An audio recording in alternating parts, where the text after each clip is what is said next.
Hello, everyone. Emily here. I want to talk, first of all, if you were watching this, a little bit about my summer. We're in the back to school season, but I'm wearing my Acadia National Park t shirt because one of the things I did this summer was hike through Acadia National Park with my family, with my 4 kids and my dog. And I hadn't hiked there probably since my 20s. And so let's see, I would have to say it like this: hiking in your 40s hits a little different than hiking in your 20s, but still, like, very, very beautiful, gorgeous views. Highly recommend going there if you have never had a chance to check it out. Of course, if you have any questions, certainly reach out. I would love to hear from you. So, for this first welcome back to a new school year season, I have some words of wisdom for you about decodables. So, decodables are my jam. I have been writing decodable text for a long time now. And it's something that is just not only near and dear to me, but also something that's vital in my teaching. I also recognize that there are a lot more decodable options than there were even 5 years ago. The market has just exploded.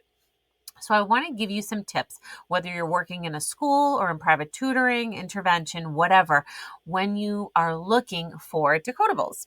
So the first thing I want you to look for are the skills clearly marked.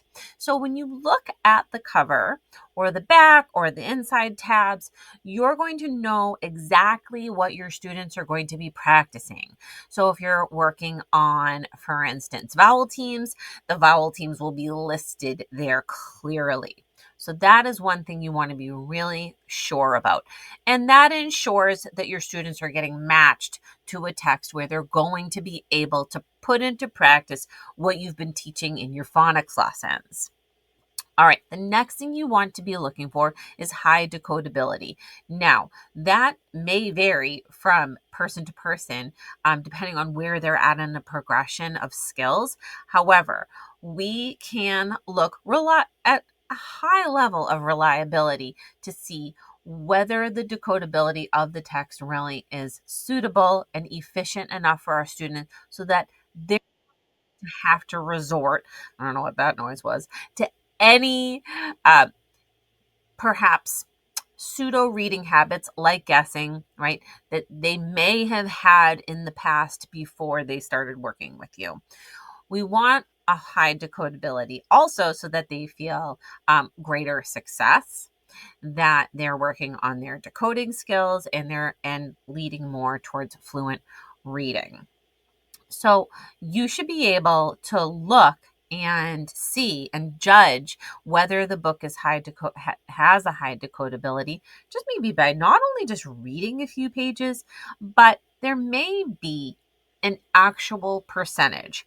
There is really no hard and fast percentage rate out there that every book that's decodable should be, say, like 90% decodable, but we should be aiming and reaching for high decodability. So, for instance, I'm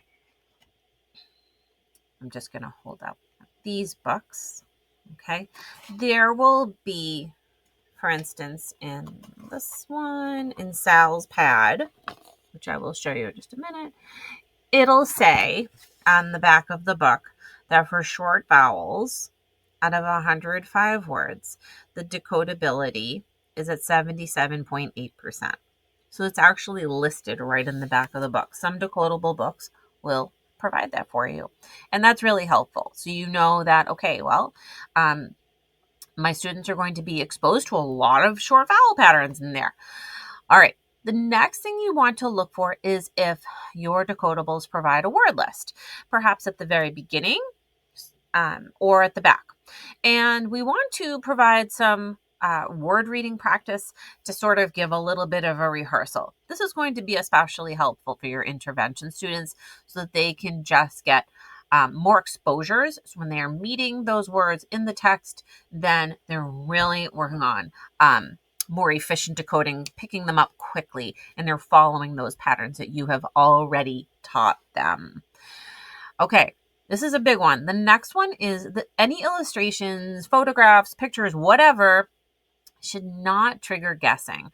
It means when you look at that picture, it should be something that certainly can aid in comprehension of the overall passage or story, but it shouldn't be something where you look at it and a child would be able, if they're stuck on a word, look at the picture and be able to guess right there or revert back to any type of guessing. We want eyeballs on the text. So our pictures need to be very careful and thoughtful in decodable books. So for instance, let me hold up one of these. When the main character is in the big rig with the dog, then this dog is just an illustration of them going down the road. Okay, it's really something that sort of provides the setting, the characters, gives an idea of where they're heading, but it doesn't help them really in any way try and look back and see, can I guess at a word? And some of our kids, especially if they're new to Orton-Gillingham, may be still trying to pull that in if that is something that was encouraged in their classroom setting. And then finally, additional resources. So if you're just getting the book, is there any kind of literature guide or practice workbook or anything online that can be provided as additional support? Maybe there's a little game, maybe there's printables, something that can support you and your students to get further practice. There may be a printable that they can get to send home to families to practice for homework, something like that. So you want to look and see, is that something else? So this list really is meant for you to really look at and try and be a bit more discerning and see, are these decodables really going to be a good fit for your particular students or for your own children at home?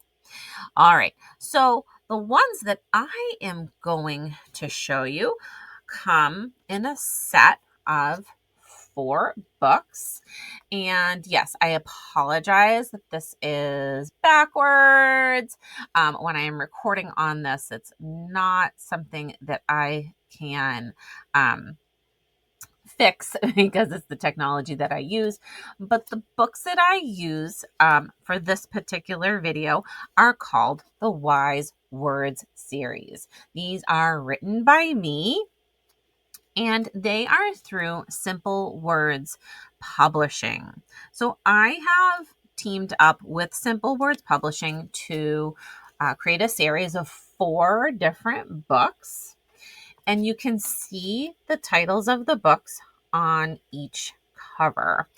Well, they're sort of like short stories included in here. So for instance, this is 6 different stories included, all for our short vowels. You'll note that in the back, all of the words are listed and their percentages and what they're going to be reading. So that really helps. So all that, just like a little scope and sequence listed in the back for you with the words that they may be seeing, including the words that may not be following the traditional English writing system patterns. So some of your learned words. So there's one for short vowels. The next one in the series is for digraphs. That has 5 stories. The next one has, oh my goodness, so many more. 1, 2, 3, 4, 5, 6, 7. Has 8 stories for our consonant blends. And you'll see that the table of contents will list not only the title, but will also list the skill or concept right beside it. So you'll know exactly what concept is being practiced in that particular story. And then the last one is VCE, and that has 6 different stories. So you'll tackle each of the long vowels, and then the final story will be a review of all 5. So I will put the link to this series in this video. At the time I'm recording it, it is brand new. It's a collection of 4 books. In terms of additional resources, there will be literature guides that are coming out really soon around late fall of 2024. So definitely be on the lookout for that. Once again, the series is called Wise Words, and you can look for the little owl there in the corner. That's synonymous with the Literacy Nest brand, and I am so thrilled to be able to offer these for your students in your classrooms. So definitely check them out on the Simple Words website. The link will be provided. Purchase orders are accepted, so if you need to order them for the school. And the last thing I want to mention is that these books all have this barcode with an ISBN number. That is critical because these books can be stocked in public libraries and school libraries.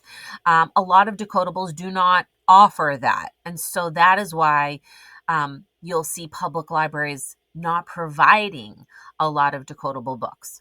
With Simple Words, we're looking to change that and get those ISBN numbers on there so we can get those books into hands of children through the public library system. So if you have any questions at all about that, definitely reach out to me. But I hope this list for Check Your Decodables was helpful, and I will see you next.